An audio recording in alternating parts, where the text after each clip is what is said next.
Señor resucitó, venciendo la muerte en la cruz. Nuestra esperanza está en Él. Él es nuestro... Hola hermanos, el día de hoy, 28 de abril del 2021, es miércoles de la cuarta semana de Pascua. Bueno, hoy es día de un santo muy, pero muy importante.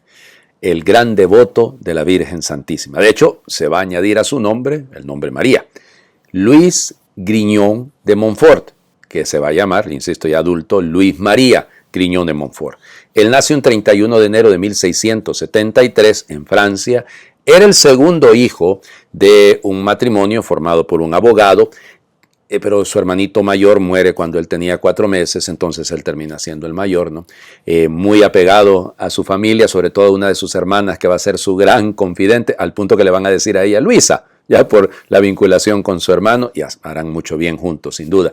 Bueno, para no hacerles larga la historia, con mucho sacrificio logra estudiar en Rennes con los jesuitas, sale del colegio, pues, y quiere ser sacerdote. Eso lo tenía, miren, su mamá hablaba de él, como aquel niño con tanta piedad se iba a una esquina de la casa, enfrente de la imagen de la Virgen, rosario en mano, 5 años. Un niño de 5 años.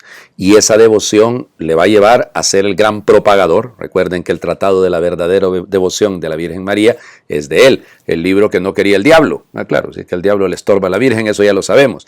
Y pues ese es un libro, de hecho está el proceso para declararlo a él doctor de la Iglesia por sus escritos, porque realmente son muy profundos, es un buen teólogo, pero no la tuvo fácil, O sea, para poder estudiar en el seminario de París y vinculado siempre a San Sulpicio, recuerden que en San Sulpicio nacerán los sulpicianos, que será una de las congregaciones educadoras y formadoras de sacerdotes, de ahí saldrán también los eudistas, y lógicamente los lazaristas de San Vicente de Paúl, entonces todos ellos vinculados a tratar de poner en práctica el Concilio de Trento, porque en Francia costó que entrase el Concilio de Trento. Es una época dificilísima. Él, ya ordenado sacerdote en 1700, pues anduvo en varios lugares, en Poitiers sobre todo, en varios lugares, queriendo llevar adelante una obra que tratase de ser misionera, hacer, digamos, misiones en los pueblos, pero siempre terminaba vinculado a los hospitales, y en los hospitales los enfermos lo reclamaban, pero los administradores no, porque él buscaba poner orden. Y ya saben ustedes que eso ocurre muchas veces.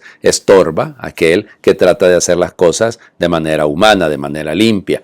Bueno, estuvo también de ermitaño en algún momento haciendo retiros y todo. Se asocia a varias personas para llevar adelante su misión y va a morir relativamente joven, porque él va a morir en 1716, un 28 de abril.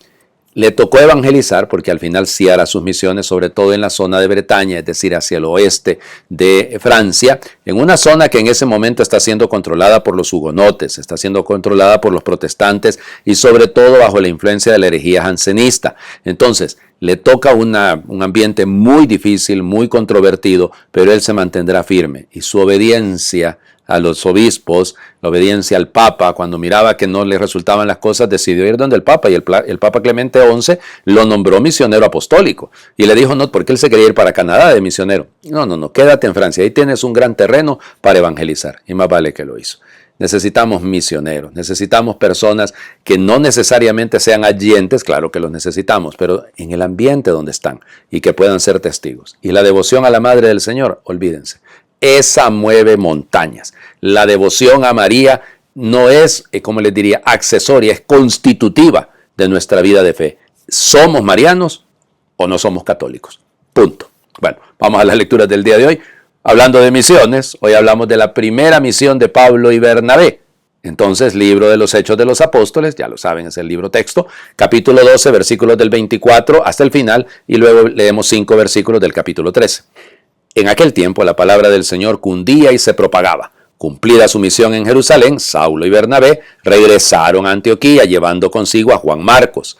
Había en la comunidad cristiana de Antioquía algunos profetas y maestros, como Bernabé, Simón, apodado el Negro, Lucio el de Cirene, Manaén, que se crió junto con el tetrarca Herodes, y Saulo. Un día estaban ellos ayunando y dando culto al Señor, y el Espíritu Santo les dijo: resérvenme a Saulo y a Bernabé para la misión que les tengo destinada. Todos volvieron a ayunar y a orar. Después les impusieron las manos y los despidieron. Así, enviados por el Espíritu Santo, Saulo y Bernabé fueron a Seleucia y zarparon para Chipre. Al llegar a Salamina anunciaron la palabra de Dios en la sinagoga de los judíos. Palabra de Dios. Te alabamos, Señor. Qué de pasada esto, ¿no? Saulo y Bernabé van a Jerusalén, no leemos ese texto, pero lo podemos intuir de lo que escuchábamos ayer, por la situación, ¿no?, de la conversión de tantos paganos, y entonces quieren la confirmación de su misión por parte de los apóstoles. Ya ven lo que hablábamos de San Luis María Griñón de Montfort, porque él también respetuoso de los obispos. Bueno, estos también cumplen con esa misión. Regresan a Antioquía, de pasada, ¿no?, con un tal Juan Marcos, el autor del primer evangelio escrito, el evangelio de San Marcos. Este muchacho ese, sobrino de Bernabé. Y entonces, mientras ayunan y oran, hay algunos que de ayunar solamente cuando tienen los triglicéridos bien altos. Hay algunos que de ayunar solamente cuando les aparece que el índice de azúcar ya están casi siendo un trapiche. Entonces ahí ya quieren, como están poniendo un ingenio azucarero, entonces ahí empiezan a ayunar. Es que el ayuno es camino también para reconocer la necesidad que tenemos de Dios. Mientras ayunaban y oraban, el Espíritu Santo les dijo: apártenme a Saulo y a Bernabé para la misión que les tengo preparada. Claro, ahí nace la misión de Pablo y de Bernabé. Y luego nos cuentan así, como que quien cuenta cualquier cosa, ¿no? Se fueron a Seleucia, zarparon a Chipre. Van a Chipre. ¿Por qué van a Chipre? Van a Salamina. De ahí era Bernabé. De ahí era él. Entonces, qué bonito el gesto, ¿no? Empezar por su casa. Empezar evangelizando a los suyos. Cuesta, se los digo yo. O sea, es difícil. Creo que esta es mi parroquia de origen también. Entonces, es difícil, no imposible. Cuidado, esto tampoco se trata. Claro que van a lograr muchas conversiones. Lo vamos a ver mañana, ¿no? Pero la misionariedad nacida del apartarse por parte del Espíritu Santo no es segregarse. No es desentenderse. Es consagrarse. Qué importante esto, ¿no? El Evangelio, el grito de Jesús. Juan capítulo 12, versículos del 44 al 50. En aquel tiempo exclamó Jesús con fuerte voz: el que cree en mí no cree en mí, sino en aquel que me ha enviado. El que me ve a mí ve a aquel que me ha enviado. Yo he venido al mundo como luz, para que todo el que cree en mí no siga en tinieblas. Si alguno oye mis palabras y no las pone en práctica, yo no lo voy a condenar, porque no he venido al mundo para condenar al mundo, sino para salvarlo. El que me rechaza y no acepta mis palabras tiene ya quien lo condene. Las palabras que yo he hablado lo condenarán en el último día, porque yo no he hablado por mi cuenta, sino que mi Padre que me envió me ha mandado lo que tengo que decir y hablar. Y yo sé que su mandamiento es vida eterna. Así pues, lo que hablo, lo digo como el Padre me lo ha dicho. Palabra del Señor. Gloria a ti, Señor Jesús. ¡Qué insistencia en el Evangelio de Juan, Dios mío! El Señor no ha venido a condenar, sino a salvar.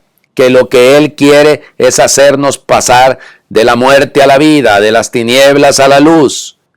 El que me ve a mí, ve al Padre. El que cree en mí no cree en mí, sino que cree en el Padre. Esa vinculación, ¿se acuerdan de lo que les decía yo el domingo pasado, hablando del Evangelio de Juan, del capítulo 10, cuando les hablaba? Sí, yo conozco a mis ovejas y mis ovejas me conocen a mí, como yo conozco al Padre y el Padre me conoce a mí.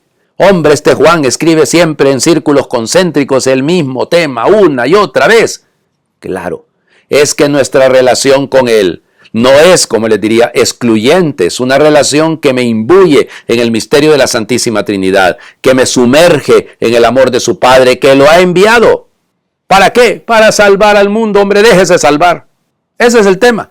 Dejémonos salvar. No nos alejemos de la voluntad de Dios.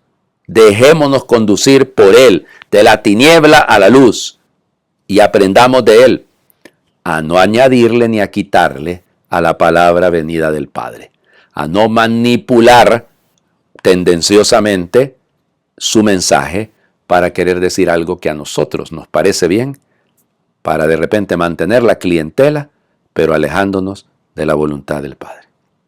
Les invito a hacer oración. Quien te ve a ti, Jesús, ha visto a Dios Padre. Tus palabras son las palabras creadoras del Padre. Tus milagros reflejan el poder salvador del Padre. Tus lágrimas brotan de los ojos compasivos del Padre. Tu perdón nace del corazón misericordioso del Padre. Tu muerte en la cruz revela el amor generoso del Padre, que no se reserva lo más querido, que se entrega del todo. Tu resurrección es un soplo de la vida del Padre, que renueva a cada persona y el universo entero. Gracias, Jesús, por derribar nuestras ideas de Dios, tan cortas como nuestros miedos y deseos. Gracias por revelarnos el verdadero rostro de Dios. Gracias por salvarnos del miedo a Dios y al futuro.